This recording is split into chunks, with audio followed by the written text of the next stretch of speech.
Ako po si Mark Gamboa, isang vlogger. I am running for senator sa 2025 elections. Gusto ko pong maging boses ng mga vloggers, online sellers at mga freelancers sa Senado. Kasi ang pakiramdam po ng marami po sa mga kababayan po natin ay hindi sila napapakinggan, hindi sila naririnig, nagsisinungaling sa kanila, niloloko sila, ginagamit sila.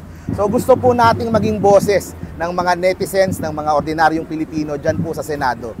Bibigyan po natin sila ng isang kasama, kakampi na makikinig po sa mga hinaing nila at mag-o-offer ng mga totoo at magaganda at maayos na solusyon para po sa mga problema nila. At totoo lang, marami nang frustrated sa politika natin. Parang paulit-ulit, pare-parehong mga pangalan, yung mga ini-elect pero hindi naman sila, wala namang nagbabago sa buhay nila. So gusto nating iparamdam doon sa mga ordinaryong tao. Basta ang punto natin, walang karapatan magreklamo kung puro binoboto ay parating puro trapo. Ang mga programa po natin, gusto nating bigyan ng dagdag kapital yung pong mga online sellers, dagdag kapasidad, dagdag tulong para po sa mga content creators, para sa mga freelancers, mas mabilis na internet sa bawat sulok po ng Pilipinas. O kasi naniniwala po tayo na ito pong mga trabahong ito sa online ang makakatulong para po mag-angat sa kahirapan yung marami po nating kababayan.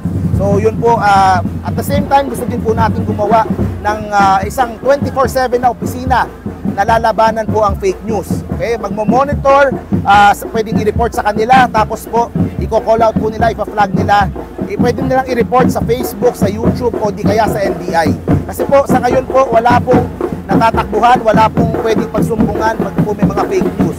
Kunyari namatay si ganito, na-aksidente si ganon. So kailangan po merong opisina para po sa fake news. Sumunod po, gusto din po natin